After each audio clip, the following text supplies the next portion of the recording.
This is Kenny's Guitar Tech Tips with me, Kenny Barnwell, professional touring guitar tech.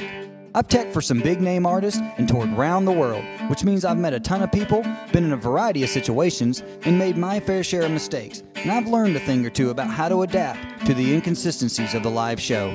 I want to share with you another option, method, or trick that you can try out and see if it works for you.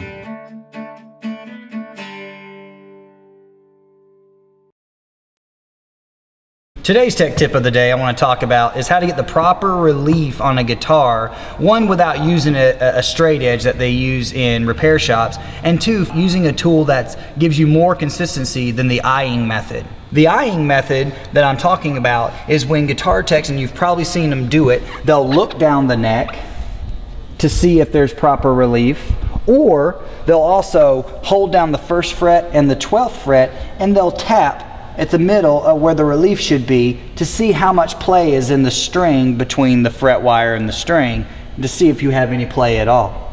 The method that I like to use is the feeler gauge. The feeler gauge is a great way to keep consistency. There's still some inconsistencies with using the feeler gauge because it is a feeling between the string and the fret wire using the gauge, but it does give you a really good way to keep a bit better accuracy without having to use a straight edge or using the string as a straight edge. So let me demonstrate here. I start by taking a capo, and I capo the 1st fret, and what that does is it gets rid of any of the inconsistencies that the nut can add to the setup. And then secondly, I make sure that my neck rest is right at the 7th fret, giving it proper hold at the relief. And then third, I take my feeler gauge, and I like to use between 7/1000ths of an inch and 10/1000ths of an inch, which is marked here on the front of the feeler gauge. With this particular guitar, it's a low action setup on this electric, so I'm going to use 7/1000ths of an inch, and this will give me the consistency on a day-to-day. I put my capo on the 1st fret, I depress the 12th fret, and then I take the feeler gauge, the 7/1000ths of an inch feeler gauge, and with the radius of the fret wire, I apply it underneath the string.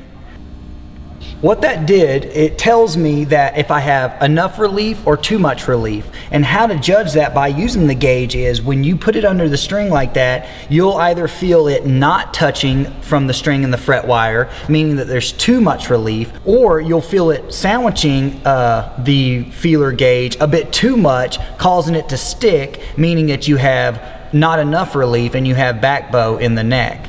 The good judgment is when you have the feeler gauge applied underneath the string, that you'll feel it touching on the bottom of the fret wire as well as the string without overly pinching it, but giving it a little bit of feel. If it has too much relief, then you won't feel it at all. What you do is you adjust the truss rod accordingly. Oftentimes the truss rod is adjusted at the headstock or it's adjusted at the bridge. This works the same way for acoustics, adjusting relief. What you do is you lefty-loosey, righty-tighty. That's a good way to remember which way to adjust the truss rod. So if you lefty-loosey, you're going to be giving it more of a relief. Righty-tighty will actually back bow the neck. So make small increments in your truss rod adjustments.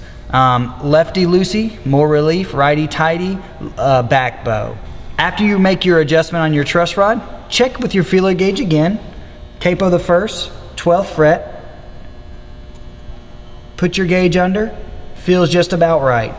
Then you can start with your next step of the setup, which will be your action height adjustments, which I'll talk about on next episode.